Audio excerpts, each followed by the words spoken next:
changed from the moment I met you. É muito importante você saber como transformar o seu casamento em algo único. Primeiro você precisa compreender que não precisa ser uma repetição do que você e seu marido viveram enquanto criança. E essa é a maior tendência. Então, muitos casais se desentendem por conta de não terem essa consciência e de tentarem repetir movimentos do seu sistema familiar de origem. De certa forma, nós já falamos disso, dissolvidos em outras aulas, mas eu fiz questão de preparar essa aula falando exclusivamente sobre essas tendências e como fugir disso. Então, muitos casais, eles se perdem antes mesmo de se constituírem como um sistema familiar, por conta de não terem descobrido a tempo que juntos as diferenças, eles devem juntar essas diferenças e fazer algo novo, porque esse é o sentido de um novo sistema familiar. Eles se perdem dessa ideia ou então não descobrem isso a tempo. E aí acham que o que precisam fazer é ela praticar o que ela viu e aprendeu no sistema familiar de origem, ele trazer e conseguir fazer igual seus pais fizeram, e quando tentam fazer isso, fracassam porque a ideia é que cada um junte aquilo que viu de bom e que façam algo novo, diferente aqui. Não sabem muitos casais que todo relacionamento duradouro, ele cria normas, regras que são próprias daqui, né? Crenças, tabus que são deles enquanto casal. Então, às vezes não é um tabu da família de origem da mulher, não é um tabu na família de origem do homem, mas é um tabu para eles enquanto casal. E aí, por não saberem disso, eles acabam achando que não tem esse direito. E quando o casal tem a certeza de que eles podem sim, e que, na verdade, mais do que poder, eles devem criar as suas próprias regras, que eles podem ter ali a sua forma específica de pensar e depois passando isso para os seus novos membros, quando eles têm essa clareza, eles fazem as rupturas necessárias com muito mais leveza. Eles se dão permissão para fazer diferente. Então, desse modo, todo relacionamento se torna um novo sistema, criando novas regras, criando novas formas de funcionar juntos. Porque se não fosse esse misturar o que vem dela, misturar o que vem dele e fazer algo novo, eles se manteriam como duas árvores distintas com as raízes em separado. E o novo sistema familiar significa nós continuamos sendo duas árvores distintas, mas nossas raízes se entremeiam e por conta de estarem lá debaixo da terra entremeadas, nós temos muito mais força, a gente não rompe e não vai embora cada um para o seu canto com muita facilidade, porque nós somos duas árvores distintas, nós preservamos nossas individualidades, nossa personalidade, nosso destino continua sendo único, exclusivo, mas nós agora temos algo em comum, nossas raízes vão se entremeando. E cada novo contrato que o casal faz, cada nova regra que esse casal cria para eles enquanto casal, mais essas raízes vão se unindo, vão se entremeando. Então, os casais geralmente precisam de permissão para fazerem diferente, para terem sucesso.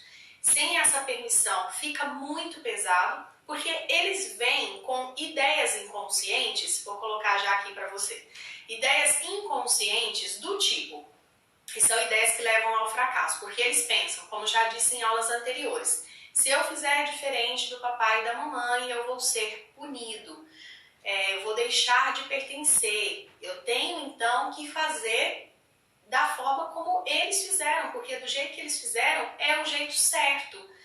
Tá, mas o casamento deles era deles, então aquilo era um jeito certo para eles, mas o filho inconscientemente tende a achar que por lealdade eles têm que fazer da forma como foi lá atrás. Eles têm que imitar, até porque é muito mais fácil imitar do que criar algo novo, né?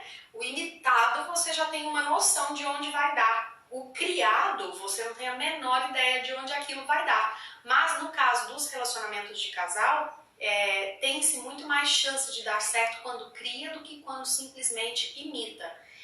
E existe também uma crença inconsciente na cabeça de muitos filhos que se casam, oposta a essa de ter que imitar.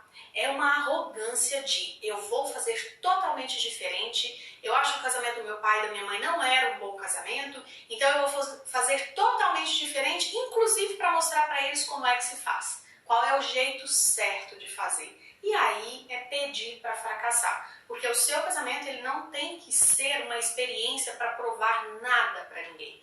O seu casamento ele tem que dar certo ali. Ele tem que ser bom para você, ele tem que ser bom para o seu marido, tem que ser bom para propiciar o desenvolvimento saudável dos seus filhos, enteados e pronto. Não é para provar nada para ninguém e não é para ser uma mera repetição de padrões de comportamento de quem veio antes. Por mais que a gente ame os pais, por mais que a gente tenha achado bonito o casamento dos nossos pais ou dos nossos sogro e sogra, nós temos a obrigação de fazer diferente. E aí, só para exemplificar para você, eu trouxe aqui 4 modelos de casamento.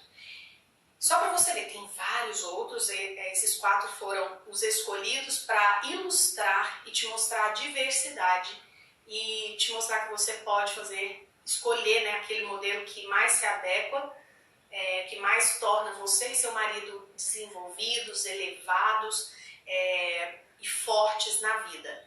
Então vamos lá, um primeiro exemplo é o que a gente chama de modelo simbiótico-simbiótico. É o homem e a mulher que são, sabe, muito entremeados, um sabe ler a mente do outro, onde um vai, o outro tem que ir junto, geralmente eles trabalham juntos, tudo que eles fazem, eles malham juntos, eles trabalham juntos, eles dividem as tarefinhas e se um está arrumando a cozinha, o outro está ali junto. Então, eles têm um movimento simbiótico, não está nem certo nem errado, é o jeito deles fazerem. A gente tem as nossas críticas sobre esses casamentos simbióticos, porque em geral a personalidade ali acaba ficando fundida e a gente sabe que isso não é saudável, porque o casamento é uma unidade incompleta, precisa ter um espaçozinho para o respiro. Mas os casais que escolhem viver assim, é direito deles viverem assim. Não estamos aqui para dizer se é certo ou se é errado. A gente só acha que o 4º modelinho ali, quando eu falar dele para vocês, você vai entender por que ele é o nosso preferido, né?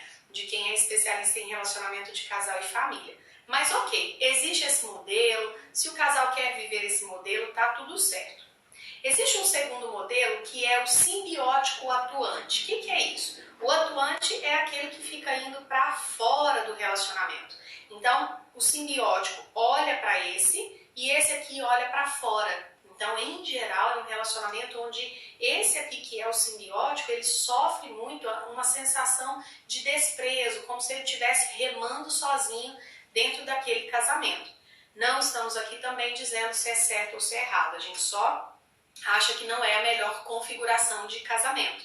Nesse movimento aqui, em geral, enquanto esse aqui não se torna, né, mais voltado para o relacionamento, esse outro que fica olhando para ele não se alivia. Então, enquanto os dois não se olham e topam remar na mesma direção, o casamento não fica mais leve. Mas quem quer levar o relacionamento do tipo simbiótico atuante, também está tudo certo. E existe o atuante-atuante. Ele cuida das coisas dele, ela cuida das coisas dela. Cada um tem as suas dívidas, os seus trabalhos, os seus empregos, as suas comidas em casa, né? Quase que fazem uma linha ali na hora de dormir, o espaço na cama, o espaço no guarda-roupa, é tudo muito separado. Quase como se fosse uma amizade, quase como se fosse uma casa república, onde cada jovenzinho ali universitário tem suas responsabilidades, mas se encontram de vez em quando e tal. Também, tudo certo se o casal tá bem dessa forma. Só que, em geral, né, eles ficam meio que de costas um para o outro. Eles se sentem pouco vistos pelo parceiro. Mas se está funcionando, também é o jeito de funcionar. E eu estou te mostrando esses 3 modelos porque talvez foi o modelo que você viu lá na casa do papai e da mamãe, ou é o que você vê no relacionamento do seu sogro e da sua sogra, e que exista uma tendência de vocês repetirem. Mas eu vou contar para vocês que existe um quarto modelo, que é o que a gente chama de interdependente e interdependente. E nesse modelo de casamento, que representa cerca de 3% dos casamentos, então, ou seja, é muito raro esse tipo de casamento, mas é possível, onde os dois são interdependentes. Então, eles conseguem juntar dentro de cada um a dependência, a atuação, a simbiose, só que tudo de forma muito saudável. Então, eles dois, cada um tem o seu espaço, cada um tem a sua vida, vive aquilo que é único, que é de sua responsabilidade. Então, se ele tem o trabalho dele, se ela tem o trabalho dela, cada um vai para o seu trabalho, né? Podem ter cada um o seu salário, pode cada um lidar com o seu salário de uma forma diferente, porém, eles têm o mesmo objetivo, o mesmo projeto, e eles conseguem um apoiar o outro. Então, eles estão ombro a ombro. Se eu pendo para cá, ele está aqui para me segurar. Se eu pendo para lá, ele me puxa, me ajuda a ficar forte e sustentada, e eu faço o mesmo por ele.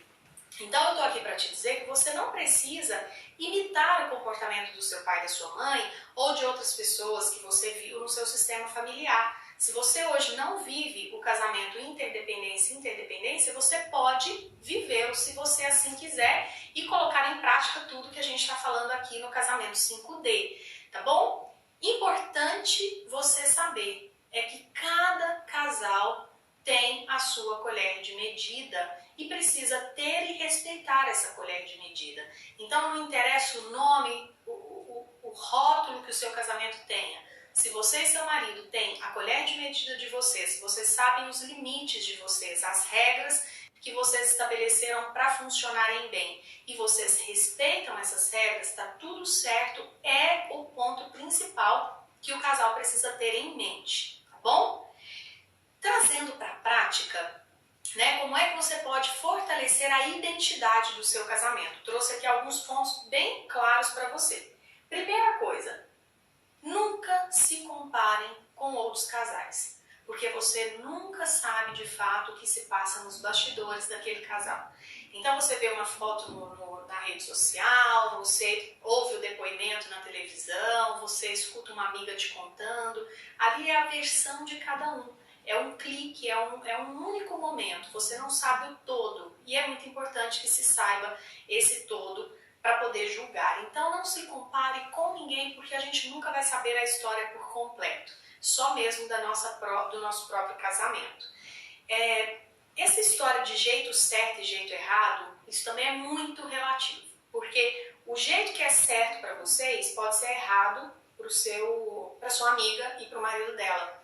O jeito certo para sua amiga e para o marido dela pode ser errado, entre aspas, para você e seu marido. Então, não tem essa de jeito certo e jeito errado. Tem o jeito que é certo para você, o jeito que é certo para o outro, e a gente não fica trazendo isso como uma regra. A gente tem que relativizar. Então, o que foi certo para sua mãe e para o seu pai, foi certo para eles. Pode ser que para vocês dois seja muito errado lidar daquela forma. Então, a gente tem que saber deixar a opinião do outro com o outro, respeitar e ter a coragem de fazer do jeito que a gente entende que é a melhor forma para nosso casamento seguir com força, com vitalidade. Terceiro ponto, não critique o casamento dos seus pais. E o quarto ponto, não critique o casamento dos seus sogros. Por quê? Quem critica faz igual. Existe uma tendência muito grande, falamos disso em aulas anteriores, daquele giro, né, de 360 graus. Quem critica demais acaba fazendo o giro completo e voltando lá para o marco zero. Então não critique, porque você não sabe por que eles lidaram com o casamento daquela forma. Por mais que sua mãe tenha te contado a versão dela, por mais que seu pai tenha dado a versão dele, você não sabe no íntimo por que eles lidavam com o casamento daquela forma. E mesmo que saiba, isso não é da sua responsabilidade. Então não critique, tenha respeito pela forma como os casais escolhem viver, sejam esses casais os seus pais ou os pais do seu marido, tá? Entenda que todos eles, assim como você e seu marido, estão fazendo o melhor que puderam fazer. A gente geralmente está fazendo o melhor que a gente pode fazer naquele determinado momento. E para continuar aqui, um outro ponto, né, para fortalecer a prática da identidade do seu casamento é confiar em vocês enquanto casal. Você precisa confiar em você, confiar nele, ele confiar nele e confiar em você. É o que a gente chama de quadrado da confiança. Então, para isso, tem que se buscar sim a melhoria contínua, seja de você como pessoa, seja de como melhorá-lo enquanto ser humano, sem tirar dele a identidade, buscando ajuda, leituras, cursos, tudo que você puder, para que vocês aprendam cada vez mais a se fortalecerem como casal e poderem confiar em si mesmo e no outro. Mas acreditar sempre que vocês também estão fazendo o melhor de vocês e que juntos vocês podem funcionar muito bem, cada vez melhor. Outro ponto que eu acho muito importante para fortalecer a identidade de casal é que os dois construam as suas próprias regras, né, juntos, e que exponham essas regras. Então, olha, para mim é importante que dentro de casa a gente não fale palavrão. Se isso é uma regra sua, você não pode ficar com isso guardado dentro de você e você não pode falar isso uma vez e achar que o outro internalizou aquela regra. Porque às vezes aquilo para ele não faz sentido, então isso precisa ser dito repetidas vezes. E você também tem que tirar do seu homem o que é para ele uma regra. Olha, para mim é regra que você não tenha, sei lá, né, relacionamentos muito íntimos com amigos da infância sem que eu esteja presente. Se isso é uma regra dele, por mais que faça sentido ou não para você, você tem que acessar essa regra para que você ajuste junto com o seu marido, se ela não faz sentido para você, ou que você a siga por respeito ao seu marido, caso faça sentido para você. Então precisa ter capacidade de se abrirem e exporem sobre essas regras, tá bom? E um sétimo ponto que eu acho muito importante é que vocês consigam se despedir da lealdade do casamento dos pais de vocês, né? Falamos já disso em momentos anteriores.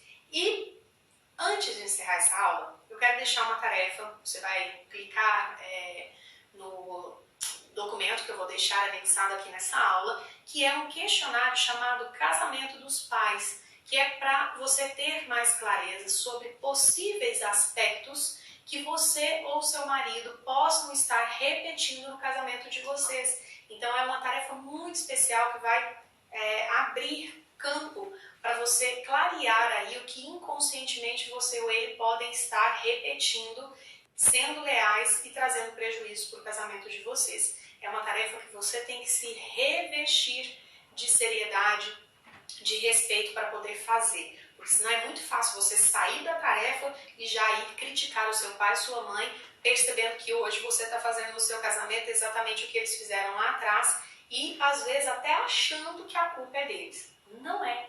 Você acabou de aprender que do seu casamento, você e seu marido fazem o que vocês entenderem que é o certo, tá bom? Então não tem culpado aí nessa história, mas esse exercício é fundamental para você ter clareza sobre questões de repetição de padrões que você precisa quebrar.